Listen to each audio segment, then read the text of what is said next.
ఇక్కడ భూసేకరణ అనేది ఎందుకు అవసరమైనది? ఈ భూసేకరణ సంబంధించిన చట్టాలను మనకు బ్రిటిష్ ప్రభుత్వము తీసుకొచ్చినది. ఫస్ట్ ఆఫ్ ఆల్ ఏంటి అంటే, భూమి సేకరణ ఎందుకు అవసరం జరిగింది అంటే, ఆంగ్లేయ పరిపాలన ఉన్నప్పుడు దేశంలో ఉప్పు తయారు చేయడానికి భూమి అవసరమైనది. ఆ భూమి కోసం భూసేకరణ చేయాల్సిన అవసరం ఏర్పడింది. ఇలా భూమి సేకరణ చేయడానికి బ్రిటిష్ ఇండియా గవర్నమెంట్ ప్రత్యేకంగా చట్టాలను తీసుకొచ్చినది. అలాంటి చట్టాల్లో మొట్టమొదటి చట్టం పేరు Bengal presidency code, Bengali presidency code regulation 1 of 1824 అని చెప్తుంటారు. 1824లో వచ్చింది. అది ఎక్కడ, ఏ ప్రెసిడెన్సీ అంటే బెంగాల్ ప్రెసిడెన్సీలో వచ్చింది చెప్తుంటారు. మనకు బ్రిటిష్ ప్రభుత్వము పరిపాలనలో ఉన్నప్పుడు మనకు అన్ని రకాల చట్టాలు, అన్ని రకాల అంశాలు కూడా మొదటిసారిగా బెంగాల్ కలకత్తాలో ఏర్పడ్డాయి, తర్వాత బాంబేలో ఏర్పడ్డాయి, తర్వాత మద్రాసులో ఏర్పడ్డాయి. ఇదే సేమ్ వెర్షన్లో ఇక్కడ కూడా భూసేకరణలో కూడా ఫస్ట్ ప్రెసిడెన్సీ కోడ్ వచ్చి బెంగాల్లో ఏర్పడుతుంది, తర్వాత వచ్చేసరికి బాంబేలో ఏర్పడుతుంది, తర్వాత మద్రాసులో ఏర్పడుతుందని అభ్యర్థులు గుర్తుంచుకోండి. ఇక్కడ ఈ కోడ్ పేరు రెగ్యులేషన్ 1 ఆఫ్ 1824. ఇక్కడ దీనికి సంబంధించిన రెగ్యులేషన్ ఏంటి అంటే, ఈ కోడును ఉపయోగించి భూసేకరణ చేయడం జరిగింది.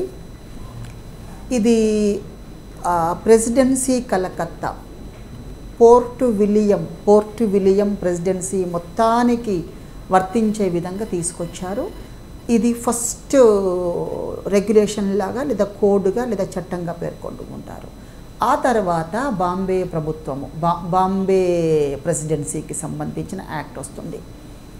బాంబే ప్రెసిడెన్సీ యాక్ట్ 28 వస్తుంది 1839లో. ఇందాకది 1824, ఇది 1839. ఈ చట్టము ప్రజా అవసరాల నిమిత్తము ప్రభుత్వము భూమిని సేకరించే అధికారం ఉంటుంది అని ప్రకటించారు. దీనిలో భాగంగా మొదటగా బొంబాయి, కొలాబా ద్వీపాలలో భూమి సేకరణ చేయడం జరిగింది. ఇక్కడ స్పష్టత ఉంది అన్నమాట. ఏంటి అంటే స్పష్టత, ప్రజా అవసరాల కోసము ప్రభుత్వము భూమిని సేకరించే అధికారము కలిగి ఉంటుంది. అయితే మరి భూసేకరణ చేయడం నష్టపరిహారం ఎలా చెల్లించాలి, అసలు నష్టపరిహారం ఏంటి అనే అంశం మీద అధ్యయనం చేయడానికి 12 మంది సభ్యులచే ఒక జ్యూరీ ఏర్పాటు చేసి ఆ జ్యూరీ నిర్ణయించేది. అప్పట్లో బ్రిటిష్ ఇండియన్ గవర్నమెంట్ ఉన్నప్పుడు 12 మంది సభ్యులతో ఏర్పాటు చేసిన జ్యూరీ నిర్ణయం ప్రకారం నష్టపరిహారాలు కూడా చెల్లించే విధంగా వెసులుబాటు కల్పించడం జరిగింది. ఆ తర్వాత 1850లో రైల్వేలు, రోడ్లు, కెనాల్స్, ఇతర ప్రజా ప్రయోజనాల కోసము 1850లో ఒక చట్టాన్ని తీసుకొచ్చి ఇంప్లిమెంట్ చేయడం జరిగింది. ఈ 1850లో వచ్చిన చట్టానికి అనేక సార్లు సవరణలు కూడా చేసుకురావడం జరిగింది. తర్వాత ఈ చట్టము అంతటికి విస్తరించుకుంటూ 1852లో మద్రాస్ ప్రెసిడెన్సీకి కూడా వర్తింపచేశారు. అంటే మనం ఇందాక చెప్పినట్టుగానే ఫస్ట్ బెంగాల్ ప్రెసిడెన్సీ, తర్వాత బాంబే ప్రెసిడెన్సీ, తర్వాత మద్రాస్ ప్రెసిడెన్సీ కూడా విస్తరించడం జరిగింది. ఇక్కడ ఈ చట్టం ప్రకారంగా మద్రాసు సంబంధించిన చట్టం ప్రకారంగా నష్టపరిహారాన్ని ఎవరి ద్వారా నిర్ణయించేవారు అంటే కలెక్టర్ లేదా ప్రత్యేక ప్యానెల్ ద్వారా నష్టపరిహారము ఏ విధంగా చెల్లించబడాలి అనేది నిర్ధారించబడేది 1950 చట్టానికి సంబంధించి. బాంబే 1839కి చట్టానికి సంబంధించిన దాంట్లో 12 మంది సభ్యులు గల జ్యూరీ నిర్ణయించేది నష్టపరిహారం గురించి. 1850కి సంబంధించిన చట్టము, స్పెషల్గా మద్రాసు సంబంధించిన చట్టములో కలెక్టర్ కానీ లేదా ప్రత్యేక ప్యానెల్ ద్వారా కానీ నష్టపరిహారానికి సంబంధించిన అంశాలను అధ్యయనం చేసి నిర్ణయించడం జరిగేది. ఈ విధంగా చట్టాలు వచ్చాయి. ఆ తర్వాత 1857 బ్రిటిష్ ఇండియా చట్టం వచ్చింది. ఈ చట్టము ప్రత్యేకంగా ప్రజా అవసరాల కోసం భూమిని సేకరించవచ్చు అని ప్రకటించారు.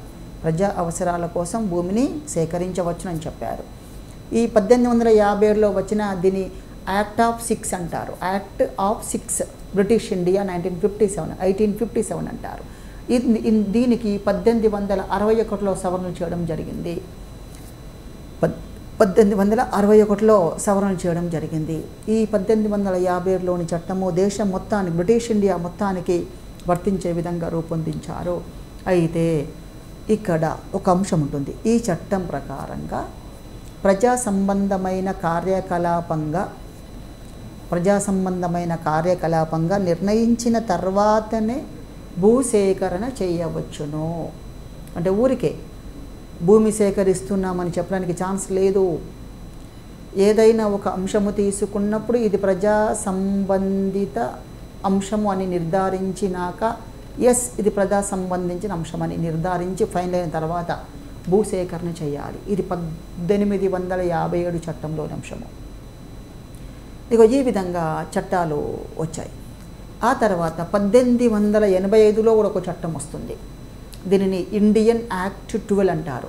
ఇండియన్ యాక్ట్ 12 1885 అని ప్రకటిస్తారు. ఈ చట్టంలో గనులు, ఖనిజాలు ఉన్న భూములను బ్రిటిష్ ప్రభుత్వము సేకరించడానికి అవకాశం ఉంటుంది అని ఈ చట్టంలో పేర్కొన్నారు. ఏ చట్టం అంటే ది ఇండియన్ యాక్ట్ 12 ఆఫ్ 1885. దీని స్పెషాలిటీ, గనులు, ఖనిజాలు ఉన్న భూములను బ్రిటిష్ ప్రభుత్వము సేకరించే అధికారము కలిగి ఉంటుంది. ఆ తర్వాత ఇప్పుడు చెప్పిన పై చట్టాలన్నీ తీసుకొని వచ్చి 1894లో భూసేకరణ చట్టం తీసుకొచ్చారు. అన్ని చట్టాలు కలిసి 1894 భూసేకరణ చట్టంగా వచ్చేసింది. ఈ చట్టము ఏదో రకంగా ప్రత్యక్షంగానో పరోక్షంగానో ఏదో రకంగా ఇప్పటికీ మన దేశంలో అమలు పరచబడుతూనే ఉంటుంది. ఈ చట్టానికి అనేకసార్లు రివైజులు చేశారు. అనేక రివైజులు చేస్తూ అమలు చేస్తూనే ఉన్నారు. మార్పులు చేర్పులు చేస్తూ అమలు చేస్తూ ఉన్నారు. ఈ చట్టంలో 1894 చట్టం చాలా కీలకమైనది. అభ్యర్థులు గుర్తుంచుకోవాల్సిన ఫస్ట్ థింగ్ ఏంటి అంటే, ఫస్ట్ భూసేకరణ చట్టము ఏది అని అన్నప్పుడు ప్రెసిడెన్సీల వైపు వెళ్ళినప్పుడు బెంగాల్ ప్రెసిడెన్సీ కోడ్ గుర్తుంచుకోవాలి. 1824 గుర్తుంచుకోవాలి. ఆ తర్వాత ఏ ప్రెసిడెన్సీకి వచ్చిందంటే బాంబేకి, తర్వాత మెడ్రాస్కి వచ్చింది. 1857 ఇండియా యాక్ట్ వచ్చింది. ఇలా వచ్చినాక అన్ని ఏమయ్యే చివరికి ఏమంటే 1894 భూసేకరణ చట్టం వైపు వచ్చాయి.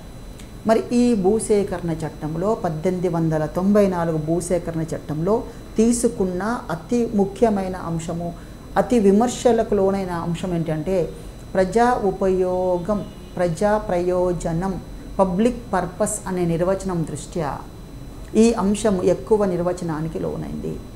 అసలు ప్రజా ప్రయోజనం అంటే ఏంటి, ప్రజా అవసరాలు అంటే ఏంటి, పబ్లిక్ పర్పస్ అంటే ఏంటి అనే దాని మీద అనేక సమస్యలు ఎదుర్కోవడం జరిగింది.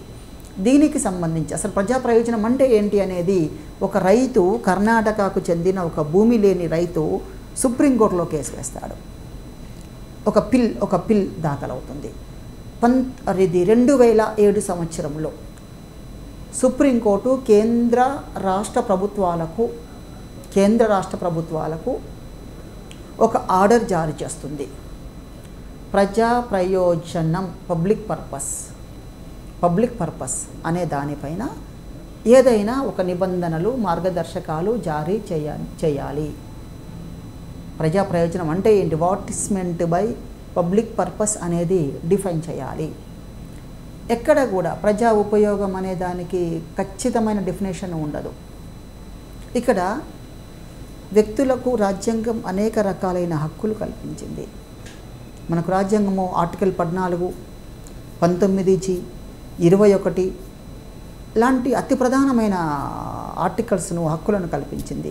మరి ఇవన్నీ వ్యక్తిగత హక్కులను హరించడమే కదా. ఇవన్నీ మీన్స్ ఇక్కడ భూసేకరణ అదంతా కూడా వ్యక్తిగత హక్కులను సేకరించడమే కదా. 14వ ఆర్టికల్ను అతిక్రమిస్తుంది, 19G ఆర్టికల్ను అతిక్రమిస్తుంది, 21వ ఆర్టికల్ను అతిక్రమిస్తుంది. అని సుప్రీంకోర్టు పేర్కొని కేంద్రాలు రాష్ట్రాలన్నీ కూడా ప్రజా ప్రయోజనం అంటే ఏంటి ఒక మార్గదర్శకాలు కావాలనే విధానంలో చెప్పడం జరిగింది.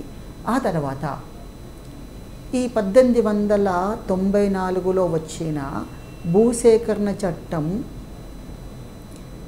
అనేక విమర్శలకు లోనైనది.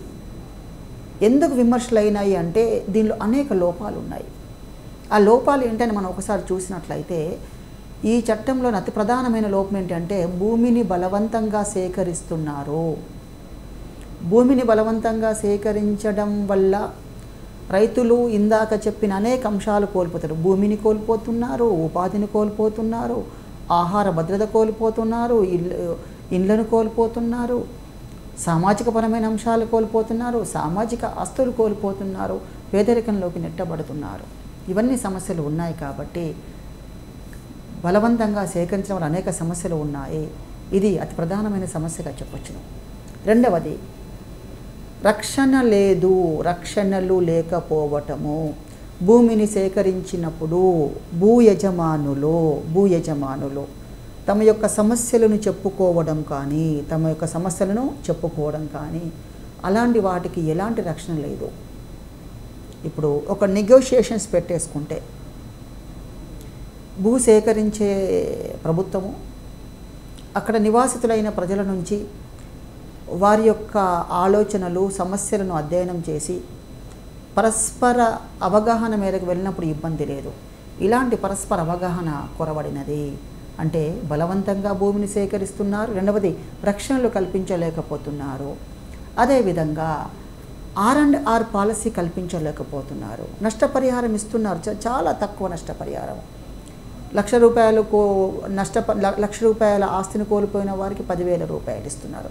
ఇలాంటి నష్టపరిహారం వల్ల రైతు పేదరికంలోకి నెట్టబడినట్లే కదా అని చెప్పడం జరుగుతూ ఉంటుంది. ఇక్కడ భూమిని సేకరించేటప్పుడు అతి ముఖ్యమైన అంశం ఏంటి అంటే సామాజిక ప్రభావం అధ్యయనం చేయాలి. సామాజిక ప్రభావం, సోషల్ ఇంపాక్ట్ అసెస్మెంట్ చేయాలి. ఒక సమాజంలో నివసిస్తున్న ప్రజలందరూ ఏ రకమైన ప్రభావానికి లోనవుతున్నారు, ఆ ప్రజలు ఏ రకమైన విధానాల వైపు డైవర్ట్ అయ్యే అవకాశం ఉంది అనే వాటిని అధ్యయనం చేయాల్సిన అవసరం తీవ్రంగా ఉంటుంది. అయితే వాటిని అధ్యయనం చేయలేకపోయారు. సమాజము అనేది ప్రభుత్వానికి వ్యతిరేకంగా మారినప్పుడు అల్లకల్లోలాలు ఏర్పడవచ్చును, అనేక సమస్యలు మరింతగా పెరగవచ్చును, నక్సలిజం లాంటి సమస్యలు కూడా పెరగవచ్చును, అనేక సమస్యలకు దారితీస్తుంది. కాబట్టి ఫస్ట్ ప్రజల యొక్క అంశాలను, సామాజిక అంశాలను అధ్యయనం చేయాల్సిన అవసరము ఉంటుంది. అదేవిధంగా ప్రజల అభిప్రాయాలతో ప్రభుత్వం మమేకమైనప్పుడు ఎలాంటి సమస్య ఉండదు. మన ప్రజలకు కావాల్సినవన్నీ కూడా ప్రభుత్వం సక్రమంగా సమకూర్చినప్పుడు ఎలాంటి సమస్య ఉండదు. కానీ అలా లేనప్పుడే సమస్య తీవ్రతరం అవుతుంది. ఇవన్నీ ఇందులో ఉన్న సమస్యలుగా పేర్కొంటూ ఉన్నారు. ఇవి 1894 భూసేకరణ చట్టంలోని సమస్యలుగా పేర్కొనవచ్చు. ఆ తర్వాత 1967లో భారత ప్రభుత్వము భూసేకరణ చట్టం, ఇందాక చెప్పిన 1894 భూసేకరణ చట్టమును పరిశీలించి అధ్యయనం చేసి దానిలో ఎలాంటి రికమెండేషన్స్ అవసరమో అవన్నీ చెప్పడం కోసమ ఆనంద్ ముల్లా అనే వ్యక్తి అధ్యక్షతన 20 మంది సభ్యులతో ఒక కమిటీని ఏర్పాటు చేసినది. ఈ కమిటీ ఏం చేయాలంటే భూసేకరణ వల్ల ఎలాంటి సమస్యలు ఎదుర్కొంటున్నారు పరిశీలించి అధ్యయనం చేసి ఒక నివేదికను సబ్మిట్ చేయమని చెప్పడము జరిగింది. ఈ విధంగా భూసేకరణ చట్టం పైన కమిటీలు వేయడం కూడా జరిగింది. అయితే ఇక్కడ ఎప్పుడైనా భూసేకరణ చేస్తున్నప్పుడు ప్రజా అభిప్రాయాలను, సామాజిక ప్రభావాలను అంచనా వేసి భూసేకరణ చేసినట్లయితే ఏ రకమైన సమస్య ఉండదు. కాబట్టి ఈ చట్టంలో తీసుకోవాల్సిన ప్రధానమైన అంశం ఏమిటి అంటే ఆ 2 అంశాలను పరిగణలోకి తీసుకోవాలి. దీంతో పాటుగా భూసేకరణ చేస్తున్న ప్రజా అవసరం ఉన్నదా, ప్రజా ప్రయోజనం వాస్తవమేనా కాదా కూడా అధ్యయనం చేయాల్సిన అవసరం ఉంటుంది. ఈ విధమైన అంశాలు అనేక అంశాలు లోపాలు ఉన్నాయి. దీని కారణంగా ఈ యొక్క చట్టాలు ప్రాపర్గా ఇంప్లిమెంట్ చేయబడప్పటికీ కూడా దీనివల్ల సమాజానికి ప్రజలకు అనేక ఇబ్బందులు ఎదుర్కోక తప్పలేదు. అయితే ఈ చట్టానికి 2007లో సవరణ బిల్లు చేయడం జరిగింది. దీనికోసం లోక్సభలో ఒక సవరణ బిల్లు ప్రవేశపెట్టడం జరిగింది.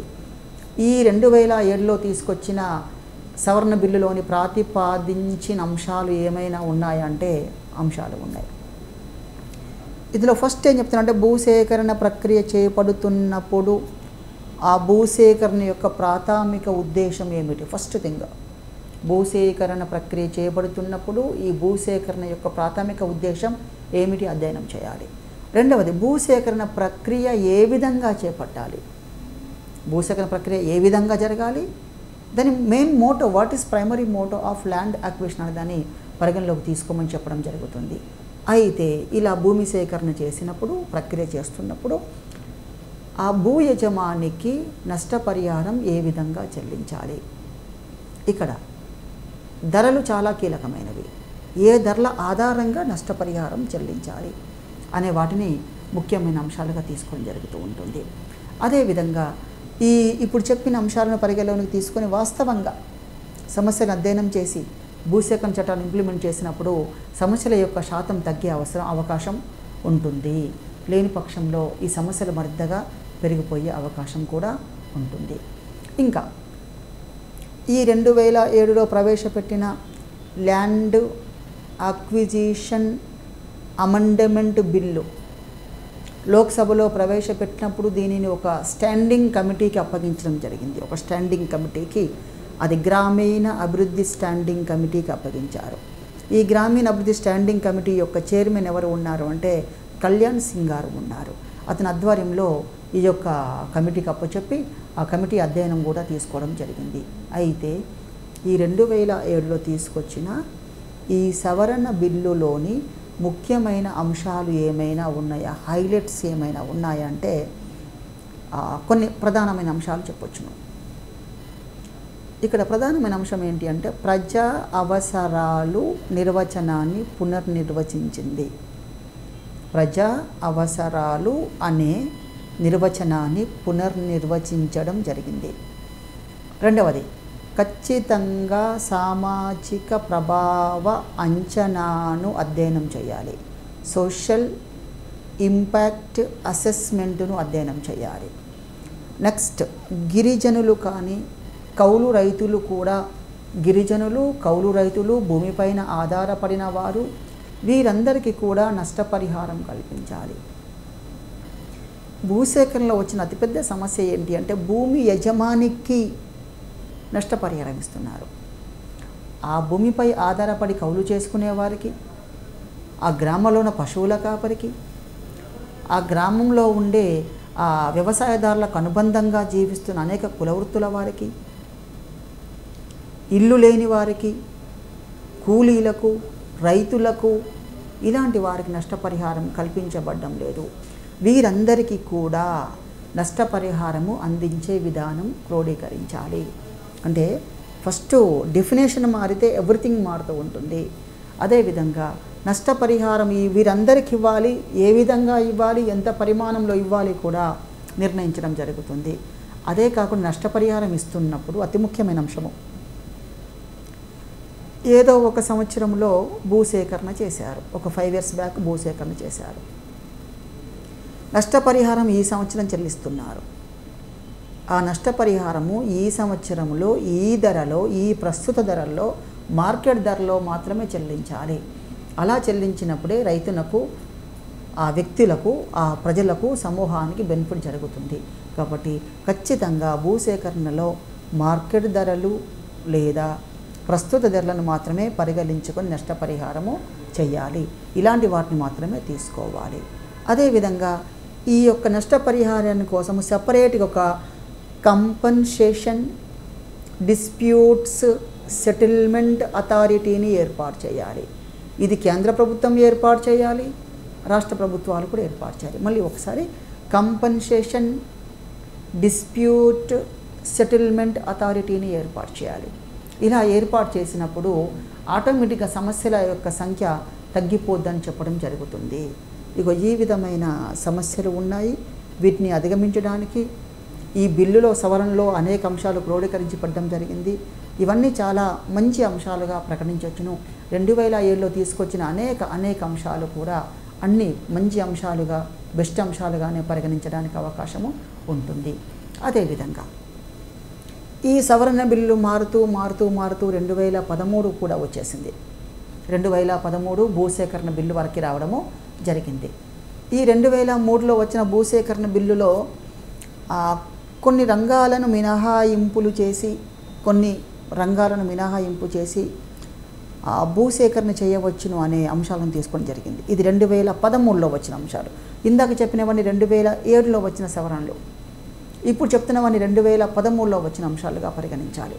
ఈ 2013లో వచ్చిన అంశాలలో కొన్ని ప్రాజెక్టులు ప్రభుత్వ రంగ ప్రాజెక్టులు, వీటికి భూమిని సేకరిస్తున్నప్పుడు ఏ రకమైన అనుమతి తీసుకోవాల్సిన అవసరం లేదు, మినహాయింపులు ఇచ్చారు.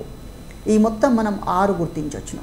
1 రైల్వేలు, 2 జాతీయ రహదారులు, 3 డిఫెన్స్ రక్షణ సంబంధించినవి, 4 న్యూక్లియర్ ప్రాజెక్ట్స్, 5 లో cost housing, 6 industrial areas and parks.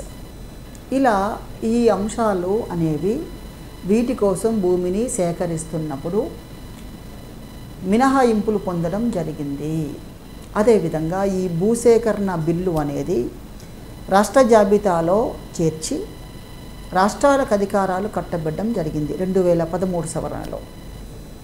అయితే దీనికోసము 2013లో LARR తీసుకొస్తారు.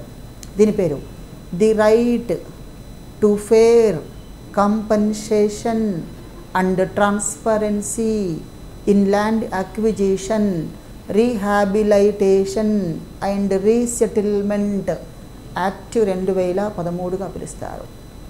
మళ్ళీ ఒకసారి, the right to fair compensation and transparency in land acquisition, rehabilitation and resettlement act 2013గా ప్రకటిస్తూ ఉన్నారు. ఇది యాక్చువల్గా 2013లో బిల్లుగా ప్రవేశపెడుతుంటారు. ఇది లోక్సభలో 2011 సెప్టెంబర్ 7న ప్రవేశపెట్టారు. దీనికి 2013 ఆగస్టులో పార్లమెంట్ నుంచి ఆమోదం లభించింది. తర్వాత ఇది 2014 జనవరి 1 నుంచి అమల్లోకి రావడము జరిగింది. ఇక్కడ ఈ 2014 జనవరి 1 నుంచి అమల్లో వచ్చిన భూసేకరణకు సంబంధించిన అంశాలు ఈ బిల్లుకు సంబంధించిన అంశాలు, వాటిలోని ముఖ్యాంశాలు ఒకసారి అధ్యయనం చేసినట్లు ఎలా ఉంటుంది అంటే, గ్రామీణ ముఖ్యాంశాలు 2014లో వచ్చిన వీటి యొక్క ముఖ్యాంశాలు. గ్రామీణ ప్రాంతాలలో మార్కెట్ విలువ కంటే 4 రెట్లు ఎక్కువగాను, పట్టణ ప్రాంతంలో మార్కెట్ విలువ కంటే 2 రెట్లు ఎక్కువగాను నష్టపరిహారము ఆ ప్రభావిత కుటుంబాలకు చెల్లించాలి అంటున్నారు. గ్రామీణ ప్రాంతంలో 4 రెట్లు, పట్టణ ప్రాంతాల్లో 2 రెట్ల నష్టపరిహారం చెల్లించాలని చెప్పడం జరుగుతుంది. ఇక్కడ ఎలా ఉంటుంది అంటే, భూసేకరణలో ప్రాజెక్ట్ అఫెక్టెడ్ పర్సన్ ఉంటాడు. ప్రాజెక్ట్ అఫెక్టెడ్ పర్సన్, PAP అంటారు. రెండవది ప్రాజెక్ట్ అఫెక్టెడ్ ఫ్యామిలీ ఉంటుంది. ఇలా ప్రాజెక్ట్ ఎఫెక్టెడ్ పర్సన్కి, ప్రాజెక్ట్ ఎఫెక్టెడ్ ఫ్యామిలీస్ని తీసుకున్నప్పుడు గ్రామీణ ప్రాంతాలకు వేరు, పట్టణ ప్రాంతాలకు వేరుగా నష్టపరిహారాన్ని చెల్లిస్తూ ఉంటుంది. ఇక్కడ ఈ సేకరణ చేసినప్పుడు భూమి యొక్క మార్కెట్ విలువ ఆధారంగా నష్టపరిహారం చెల్లించాల్సిన అవసరం ఉంటుంది.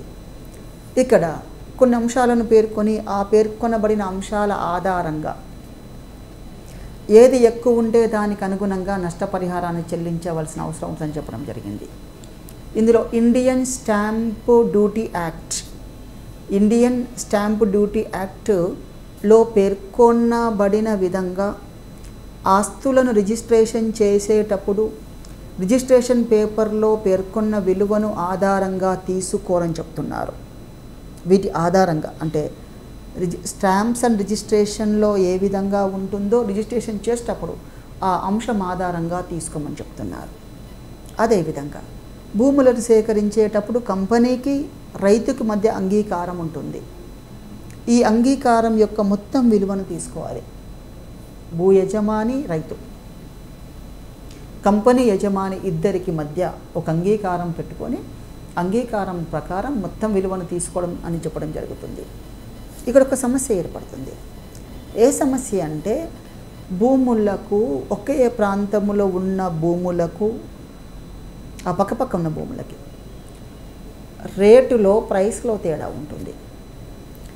దీనిని కూడా పరిగణలోకి తీసుకోవాలి. ఇలా తీసుకోవాలంటే సగటు ధర తీసుకోవాలి. ఆ సగటు ధర ఆధారంగా మార్కెట్ విలువను లెక్కించడం జరగాలి అని తీసుకుంటూ చెప్పడము జరుగుతుంది. ఒకవేళ కొన్ని చోట్ల ఎలా ఉంటుంది అంటే ఆ భూమిని సేకరిస్తున్నప్పుడు ఆ భూమిలో ఉన్న విలువతో పాటుగా వివిధ రకాలైన చెట్లు, మొక్కలు, భవనాలు అన్నీ ఏదో ఉండొచ్చు.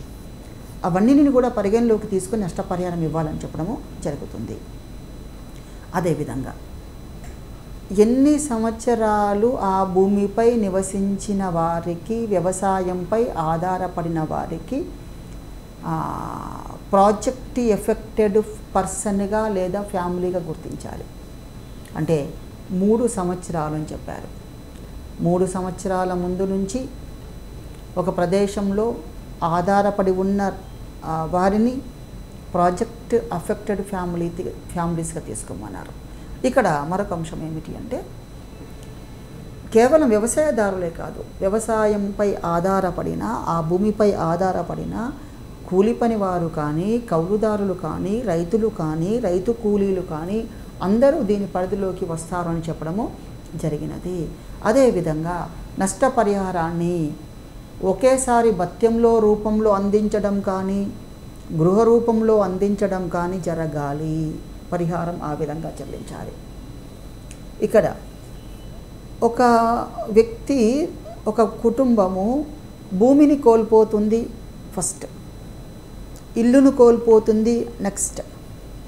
ఇక్కడ భూమికి భూమి ఇవ్వాలి, ఇల్లుకు ఇల్లు ఇవ్వాలి. ఆ భూమి రైతుకు ఉపాధి కల్పించాలి. అతనికున్న సామాజిక అంశాలు కోల్పోతున్నాడు కాబట్టి, సామాజిక ఆర్థిక అంశాలు కోల్పోతున్నాడు కాబట్టి నష్టపరిహారం నగదు రూపంలో చెల్లించాలి. ఈ విధంగా ప్రతిఫలాలు చెల్లించినప్పుడు ప్రభావితం చెందిన రైతులు, వ్యక్తులు, కుటుంబాలు తమ మంచి జీవనోపాధిని పొందగలుగుతారు అని చెప్పడం జరిగింది. ఇందులో అతి కీలకమైన అంశము షెడ్యూల్ ప్రాంతాలు, గిరిజన ప్రాంతాలు ఉన్నప్పుడు అక్కడ భూమిని సేకరించాలంటే ఖచ్చితంగా భూసేకరణకు ముందుగా గ్రామ సభను ఏర్పాటు చేసి గ్రామ సభ అనుమతి తీసుకోవాలి. స్పెషల్గా గ్రామ సభ యొక్క అనుమతి తీసుకున్నాకనే భూసేకరణ చేపట్టాలి. Special in scheduled areas. ఇక్కడ కంపెనీలు ఇలాంటి ప్రదేశాలలో కంపెనీలు భూమి కొనుగోలు చేయడం కంటే బదులుగా భూములను లీజుకు తీసుకోవడం బెటర్ అనే అంశాన్ని చాలామంది పేర్కొంటున్నారు. ఇక్కడ భూమిని లీజుకు తీసుకున్నప్పుడు ఆ రైతుకు జీవితాంతం ఆదాయం వచ్చేస్తుంది. కాబట్టి అలాంటి వాటిని కూడా దృష్టిలో పెట్టుకోవాలని చెప్పడము జరుగుతుంది.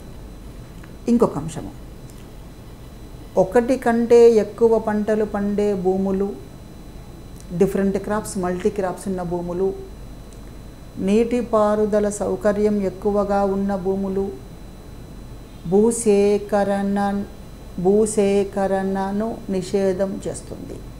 అంటే ఇలా 2-3 పంటలు పండే భూములు కానీ,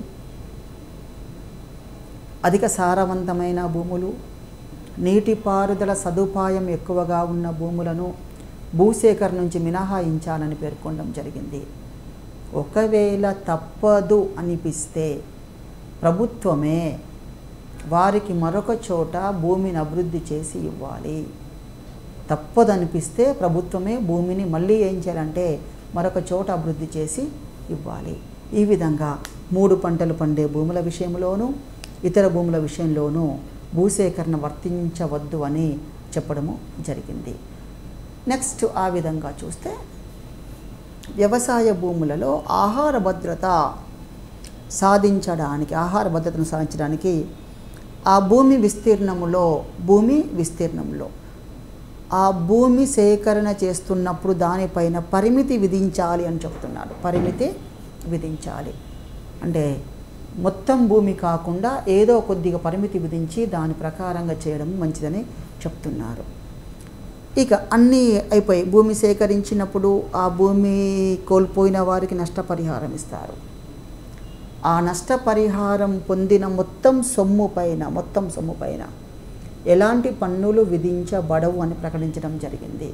ఎలాంటి పన్నులు విధించబడవు. అదేవిధంగా అన్ని విధాలైన చెల్లింపులు పూర్తి అయ్యే వరకు పునరావాసానికి సంబంధించిన అన్ని ఆల్టర్నేటివ్ వేస్ పూర్తయ్యే వరకు భూసేకరణను అనుమతించవద్దు అంటున్నారు. అంటే ఖచ్చితంగా ఏంటి అంటే భూమిని సేకరిస్తున్నామంటే ఈ ప్లేస్లో భూమిని సేకరిస్తే వేరొక ప్లేస్లో భూమిని అభివృద్ధి చేయాలి. ఇలా అభివృద్ధి చేసిన ఈ ప్రదేశంలో అన్ని రకాలైన సదుపాయాలు అవకాశాలు క్రియేట్ చేయాలి.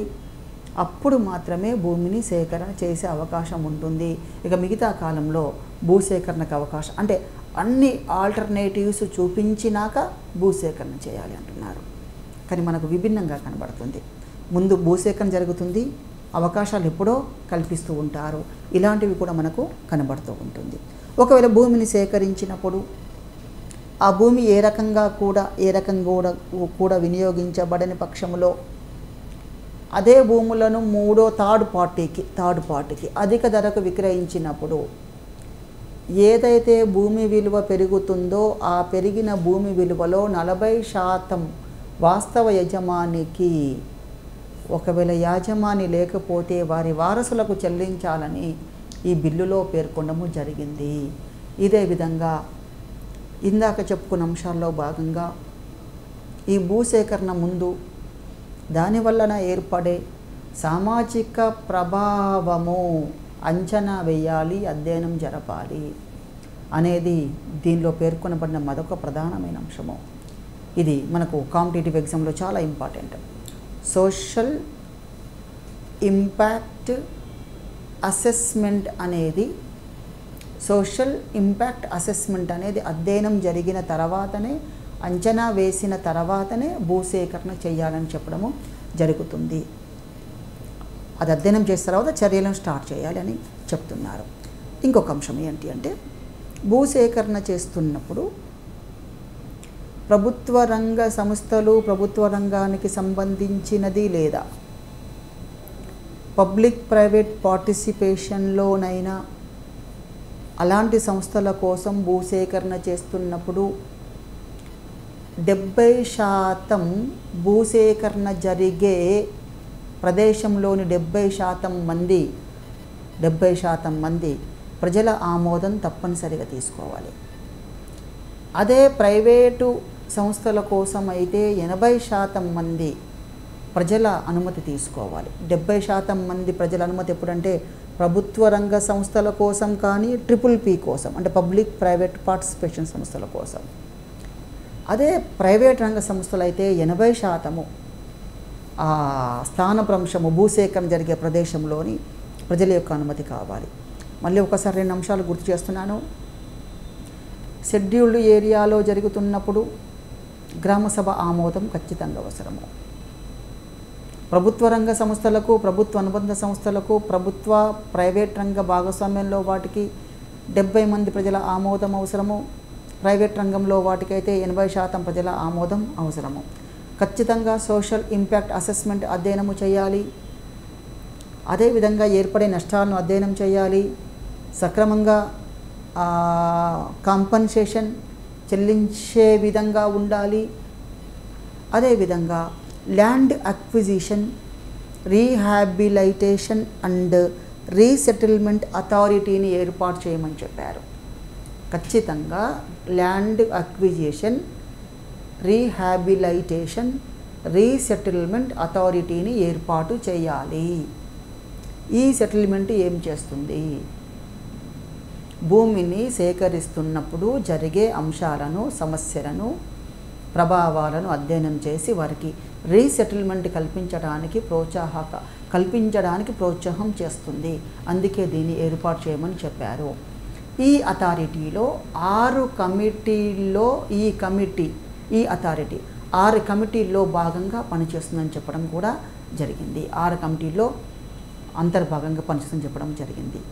ఇక్కడ భూసేకరణ జరిగినప్పుడు ప్రభావితమయ్యే వారిలో సాధారణంగా ఎస్సీ, ఎస్టీ వర్గాలు ఉన్నట్లయితే వారిని మరొక జిల్లాకు తరలించాల్సి వస్తే వారికి అదనంగా 25% పునరావాస పరిహారం చెల్లించాలి.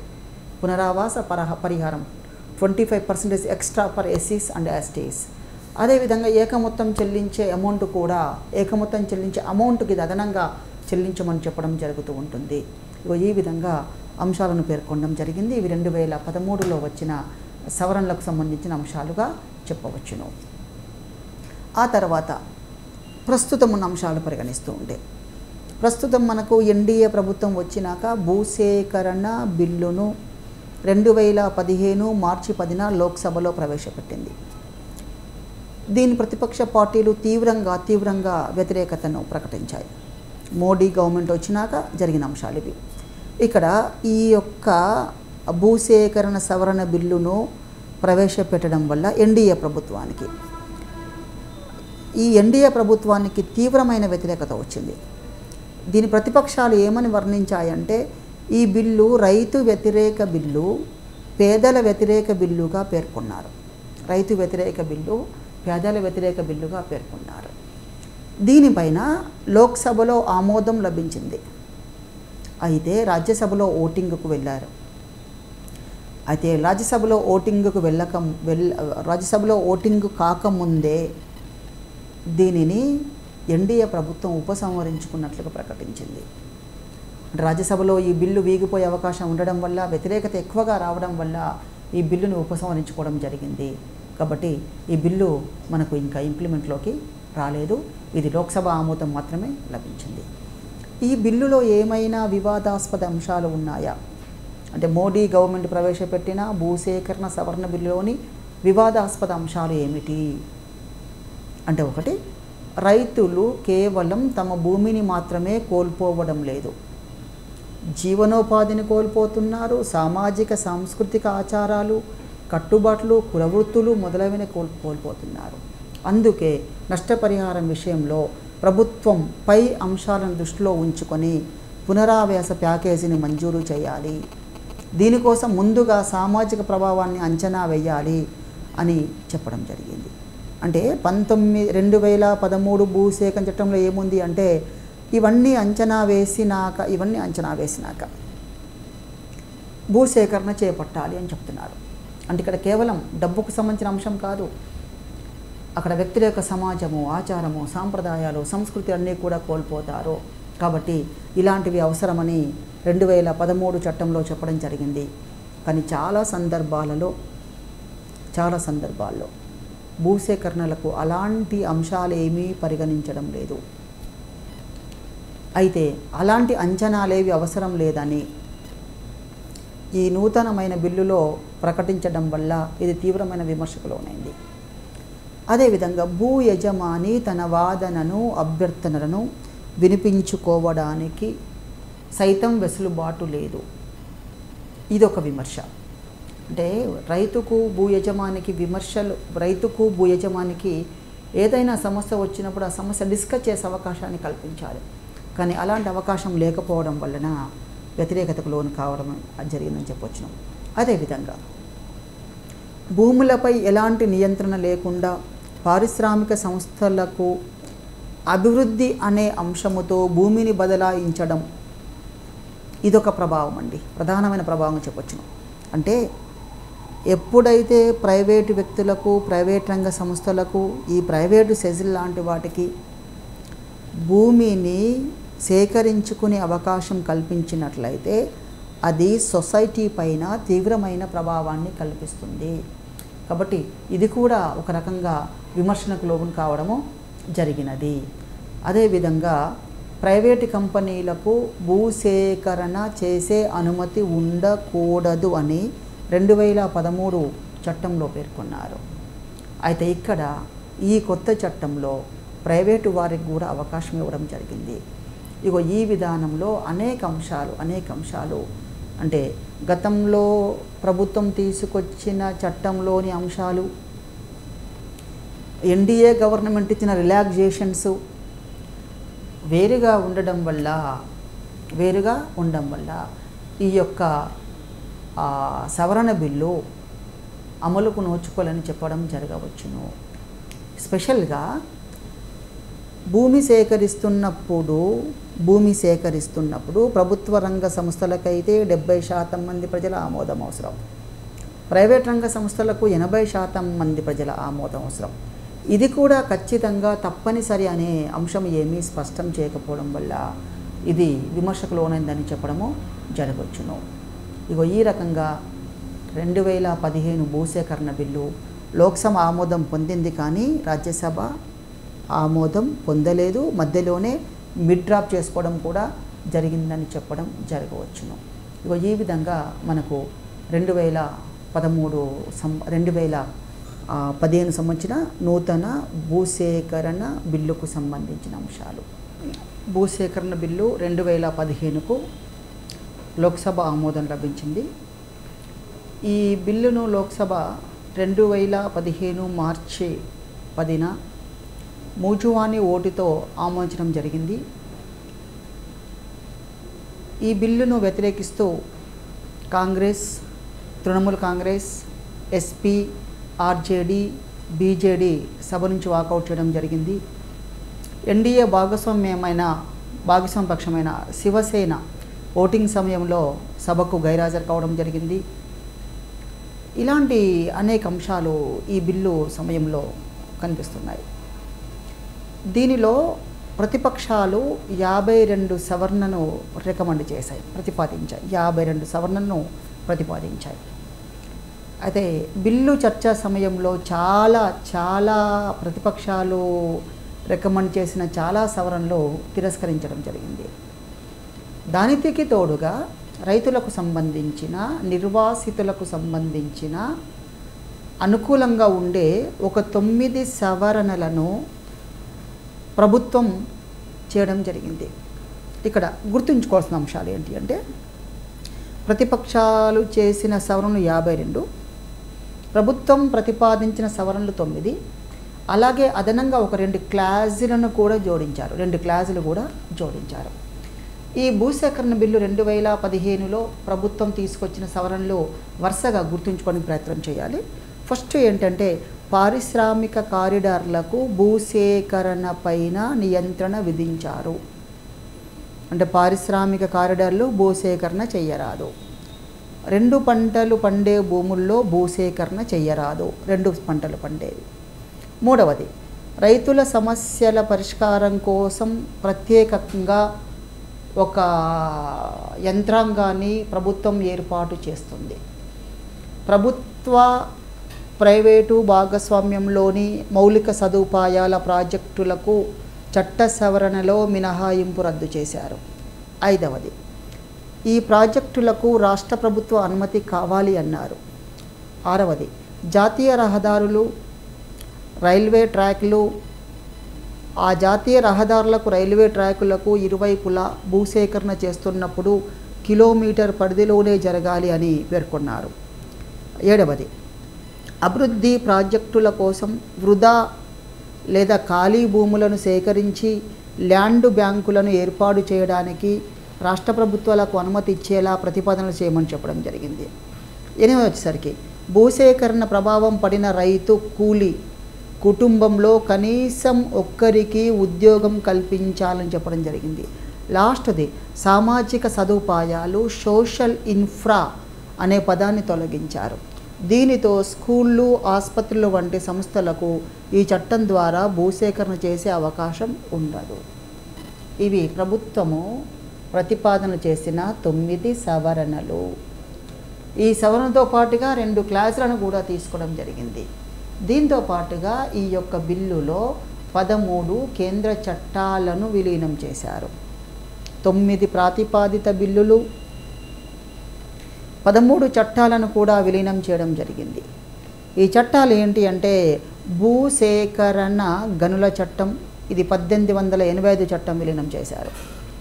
భారత ట్రామ్వేస్ చట్టము, నిరాశ్రయులైన వ్యక్తుల పునరావాస చట్టము, దామోదర్ వ్యాలీ కార్పొరేషన్ చట్టము, స్థిరాస్తుల రిక్విజిషనింగ్ అండ్ సేకరణ చట్టము, జాతీయ రహదారుల చట్టము, బొగ్గు ఉండే ప్రాంతాల సేకరణ అభివృద్ధి చట్టము, పురాతన స్మారక కట్టడాలు పురాతత్వ ప్రదేశ చట్టము, పెట్రోలియం ఖనిజాల పైప్లైన్ చట్టము, అణుశక్తి చట్టము, మెట్రో రైల్వేస్ నిర్మాణ పనుల చట్టము, రైల్వే చట్టము, విద్యుత్ చట్టము. ఇలాంటి చట్టాలన్నింటినీ విలీనం చేయడం జరిగినది. 2015లో ప్రతిపాదించిన ఆ సవరణలో భాగంగా వీటిని అందులో జోడించడం జరిగింది. అదేవిధంగా ఈ బిల్లులో 5 రంగాలకు మినహాయింపులు ఇచ్చారు. 5 రంగాలకు మినహాయింపులు. ఇప్పుడు చెప్తున్న ప్రతి పాయింట్ కూడా అభ్యర్థులు జాగ్రత్తగా అబ్జర్వ్ చేయాలి, అధ్యయనం కూడా చేయాలి. ప్రతిపాదిత బిల్లులో పేర్కొనబడిన 5 రంగాలకు ఇచ్చిన మినహాయింపులు ఏంటి అంటే, 1 జాతీయ రక్షణ డిఫెన్స్ ఉత్పత్తులకు సంబంధించిన పరిశ్రమలు, విద్యుదీకరణతో సహా గ్రామీణ అవస్థాపన సౌకర్యాలకు సంబంధించినవి, పేద ప్రజలకు గృహ వసతికి సంబంధించినవి, పారిశ్రామిక కారిడార్లకు సంబంధించింది, కేంద్ర ప్రభుత్వ ఆధీనంలో ప్రభుత్వ ప్రైవేటు భాగస్వామ్యంలో నిర్మించే ప్రాజెక్టులు, ప్రభుత్వము ప్రైవేటు భాగస్వామ్యం నిర్మించే ప్రాజెక్టులకు కూడా మినహాయింపులు ఇవ్వడం జరిగింది. ఈ విధంగా ఈ అంశాలకు మినహాయింపులు ఇవ్వడం జరిగింది. అదేవిధంగా ఈ చట్టంలో ప్రైవేటు ఆసుపత్రులు కానీ విద్యా సంస్థలు కానీ భూమి సేకరణ చేయటం గల అవకాశాలను తొలగించారు. గతంలో చేసిన మిస్టేక్స్ ఇప్పుడు ఫుల్ఫిల్ చేసుకున్నారు. గతంలో ఆ చట్టంలో మినహాయింపులు ఇస్తే ఇప్పుడు ఏం చేశారు, 2015 బిల్లో వీటికి కూడా మళ్ళీ అవకాశం కల్పించడం జరిగింది.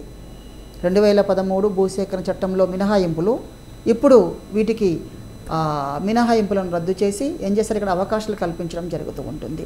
అదేవిధంగా ప్రైవేట్ సంస్థలు భూసేకరణ చేయుటకు అనుమతి లేదు 2013 బిల్లులో. ఈ 2015లో మాత్రం అవకాశం కల్పించారు. ఇలాంటి కొన్ని అంశాల యొక్క మిస్టేక్ వలన ఈ చట్టాన్ని ప్రతిపక్షాలు తీవ్రంగా విమర్శించడము జరిగింది. చివరికి ఈ యొక్క బిల్లును జాయింట్ పార్లమెంటరీ కమిటీ జేపీసీ అప్పగించారు. దీని అధ్యక్షుడు ఎవరు అంటే సురేంద్రజిత్ సింగ్ అహ్లూవాలియాకి అప్పగించడం జరిగింది. అయితే ఈ యొక్క బిల్లు పైన వచ్చిన విమర్శలు ఏంటి అంటే, సోనియా గాంధీ గారు ఈ బిల్లును రైతు వ్యతిరేక బిల్లుగా, పేదవారి వ్యతిరేక బిల్లుగా వర్ణించారు. భారతదేశ వెన్నెముకైన రైతును హాని కల్పించే బిల్లుగా, రైతు వెన్నెముకను విరగగొడుతున్న బిల్లుగా వర్ణించారు సోనియా గాంధీ గారు. ములాయం సింగ్ యాదవ్ గారు ఏం చేశారు అంటే, దీనిపైన విమర్శిస్తూ మోదీ ప్రభుత్వము రైతులకు వ్యతిరేకం మరియు పారిశ్రామికవేత్తలకు అనుకూలమైన నిర్ణయాలు తీసుకుంటుంది అని విమర్శించడం జరిగింది. ఈ విధంగా ఈ యొక్క భూసేకరణ బిల్లుకు సంబంధించిన అంశాలను పేర్కొనడం జరిగింది. ఇందులో అభ్యర్థులు అన్నీ కూడా అంశాలను జాగ్రత్తగా అధ్యయనం చేయాలి. ఈ కంటెంట్ ఎక్కువగా డ్రైతో కూడుకొని ఉంటుంది, విభిన్నమైన అంశాలు కూడుకొని ఉంటుంది. కాబట్టి వీటిని అధ్యయనం చేస్తున్నప్పుడు జాగ్రత్త ఏమిటి అంటే, సవరణలు ఎన్ని ప్రభుత్వం ప్రతిపాదించింది, ఎన్ని ప్రతిపక్షాలు ప్రతిపాదించారు, దీని పరిధిలో నుంచి మినహాయించిన చట్టాలు ఏవి, రంగాలు ఏవి, దీనిలో జోడించిన చట్టాలు ఏవి అనేవి జాగ్రత్తగా చదివేసుకుంటూ వెళ్తే ఎక్కువగా స్కోర్ చేసే అవకాశము ఉంటుంది. అండ్ ఈ భూసేకరణకు సంబంధించిన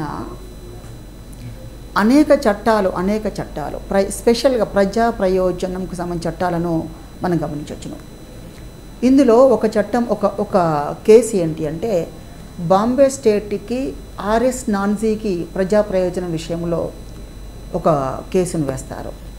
స్టేట్ ఆఫ్ పంజాబ్కి సోమన్వటికి మధ్యన ఒక కేసు కొనసాగుతుంది. Veera Raghavachari and secretary of state of మద్రాస్కి జరుగుతుంది. Suresh Verma versus state of పంజాబ్కి ఒకటి జరుగుతుంది. RL Arora versus state of ఉత్తరప్రదేశ్కి ఒక కేసు జరుగుతుంది.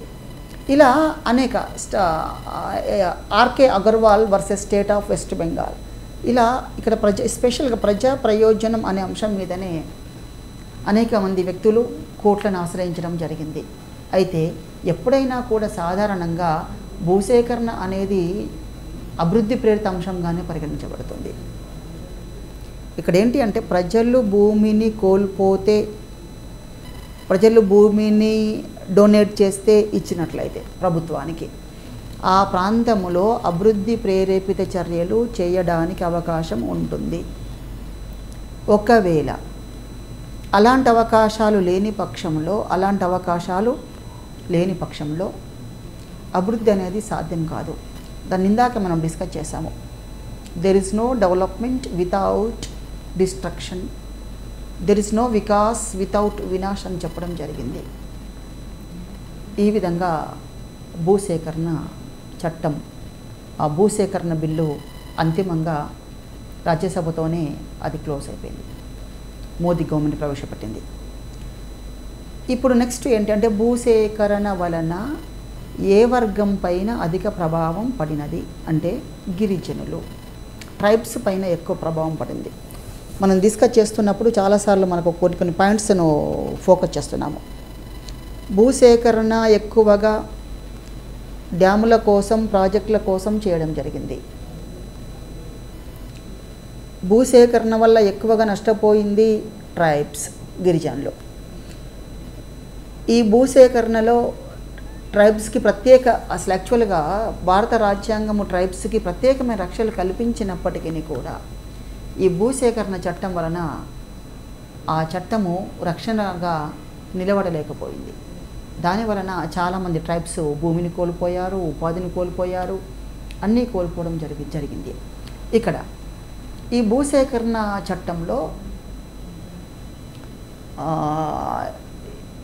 ఏ ప్రాజెక్టుల వల్ల ఎక్కువ నష్టపోయారని మనం డిస్కస్ చేసినట్లయితే Narmada valley development project Madhya Pradesh, Sardar Sarovar project మన రాష్ట్రం, ఉమ్మడి రాష్ట్రం మీద పోలవరం ప్రాజెక్ట్ ఉంది. ఈ ప్రాజెక్టుల వల్ల తీవ్రంగా గిరిజనుల పైన ప్రభావం పడింది.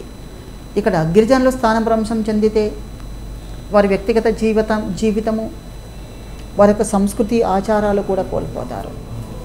ఇక్కడ ఒక్కొక్క జాతి యొక్క ఆచార సాంప్రదాయాలు వేరుగా ఉంటాయి. వారు అవన్నీ కోల్పోయే అవకాశము ఉంటుంది. మొత్తం మనం టోటల్గా ఎంటైర్ ఇండియాను మనం చూసినట్లయితే అత్యధికంగా నష్టపోయిన గిరిజనులు చూసినట్లయితే మనకు ఉమ్మడి ఆంధ్రప్రదేశ్లో ఒక్క పోలవరం ప్రాజెక్టు వలనే 1,50,000 మంది గిరిజనులు స్థానభ్రంశం చెందడం జరిగింది, నష్టపోవడం జరిగింది. ఇది ఆ ప్రాంతంలో జరిగిన స్థానభ్రంశంలో అధ్యయనం చేస్తే సుమారుగా 53% మంది గిరిజన జనాభా, అంటే పోలవరం ప్రాజెక్టు వల్ల నష్టపోయిన గిరిజన జనాభా శాతము 53% అని చెప్పచ్చు. అదేవిధంగా ఎంతమంది జనాభా అంటే 1,50,000 మంది జనాభా నష్టపోయారు. ఇచ్చంపల్లి ప్రాజెక్టు వల్ల 38,100 మంది ప్రజలు నష్టపోయారు. ఇది ఆ ప్రాజెక్టు మొత్తం జనాభాను తీసుకుంటే 76% గిరిజన జనాభాగా చెప్తున్నారు. ఇదే విధంగా వంశధార ప్రాజెక్టు వల్ల 2,068 మంది గిరిజనులు నష్టపోయారు. కండలేరు రిజర్వాయర్ వల్ల 200 మంది గిరిజనులు నష్టపోయారు. వెంగళరాయ సాగర్ ప్రాజెక్టు వల్ల 127 మంది గిరిజనులు నష్టపోయారు. మద్దిగడ్డ రిజర్వాయర్ వల్ల 75 మంది గిరిజనులు నష్టపోయారు. ప్రియదర్శిని జూరాల ప్రాజెక్టు వల్ల ఒక 55 మంది గిరిజనులు 65 మంది గిరిజనులు నష్టపోవడం జరిగింది. ఈ విధంగా గిరిజనులకు నష్టం ఎక్కువగా సంభవించడం జరిగింది. ఇక్కడ మొత్తం దేశాన్ని తీసుకొని దేశంలోని రాష్ట్రాలను తీసుకున్నట్లయితే దేశంలోని రాష్ట్రాలను తీసుకున్నట్లయితే, అక్కడ ఉన్న ప్రాజెక్టులను తీసుకున్నట్లయితే, గుజరాత్లోని కర్జన్ ప్రాజెక్టు వల్ల, గుజరాత్లోని కర్జన్ ప్రాజెక్టులో మొత్తం 11,600 మంది స్థానభ్రంశం చెందితే వారందరూ గిరిజనులుగానే గుర్తించడం జరిగింది. అంటే 100% మంది గిరిజనులు స్థానభ్రంశం చెందడం జరిగింది, నష్టపోవడం జరిగింది. ఏ ప్రాజెక్ట్ అంటే గుజరాత్లోని కర్జన్ ప్రాజెక్ట్ 100% మంది నష్టపోవడం జరిగింది. ఇగో ఈ విధంగా నష్టం జరిగింది. అదేవిధంగా సర్దార్ సరోవర్ ప్రాజెక్టు చూసుకుంటే గుజరాత్లో 2 లక్షల మంది నష్టపోయారు. ఇందులో 57% మంది గిరిజనులు. మహేశ్వర్ ప్రాజెక్టు మధ్యప్రదేశ్లో 20,000 మంది నష్టపోతే 60% మంది గిరిజనులు. ఈ విధంగా ఇందాక మనం ఆంధ్రప్రదేశ్లోని పోలవరం చెప్పాము, తెలంగాణలోని ఇచ్చంపల్లి చెప్పాము. పోలవరం వల్ల 1,50,000 మంది గిరిజనులు నష్టపోగా, ఇచ్చంపల్లి వల్ల 38,100 మంది నష్టపోవడం జరిగింది. ఇది భారీ ఎత్తున గిరిజనులు నష్టపోయిన దానికి ఉదాహరణలుగా చెప్పవచ్చును. ఇది గిరిజనులకు సంబంధించిన నష్టపరిహారానికి సంబంధించిన అంశాలుగా చెప్పడం జరుగుతుంది. ఇది భూసేకరణకు సంబంధించిన అంశాలు. అయితే ఈ మధ్య కాలంలో ఈ స్పెషల్ ఎకనామిక్ జోన్స్ అనేది రావడం జరుగుతూ ఉంటుంది. ఈ స్పెషల్ ఎకనామిక్ జోన్స్ రావడం వల్ల కూడా రైతులు భూమిని కోల్పోతున్నారు. ఒకటి, పెట్టుబడిదారుల సామ్రాజ్యవాదం రోజు రోజుకు పెరుగుతుంది. రెండవది, ఇక్కడ ఈ చట్టం రావడం వల్ల, స్పెషల్ ఎకనామిక్ జోన్ అనేది రావడం వల్ల నష్టం తీవ్రంగా జరుగుతూ ఉంటుంది. అంటే ఒకవైపు ప్రాజెక్టులు, రిజర్వాయర్లు, ప్రాజెక్టులు, కెనాల్స్ చెప్పొచ్చు. మరొక వైపు స్పెషల్ ఎకనామిక్ జోన్స్ పారిశ్రామిక రంగాలకు వస్తున్నాయి. ఈ మధ్యకాలంలో ఎక్కువ ఇండస్ట్రియల్ కారిడార్స్ వస్తున్నవి, ఇండస్ట్రియల్ కారిడార్స్, ఇండస్ట్రియల్ ఎస్టేట్స్ వస్తున్నవి. దీనివల్ల కూడా స్థానభ్రంశం జరుగుతూ ఉంది. దీనివల్ల స్థానభ్రంశం యొక్క వాటా పెరిగిపోయి ఎక్కువ మంది ప్రజలు నష్టపరిహారానికి లోనవుతూ ఉన్నారు. ఇది మనకు భారతదేశంలో బ్రిటిష్ ఇండియా నుంచి మొదలుకుంటే 1824 నుంచి మొదలుకుంటే ఈ రోజు వరకు వచ్చిన స్థానభ్రంశానికి సంబంధించిన అంశాలుగా పరిగణిస్తూ ఉంటారు.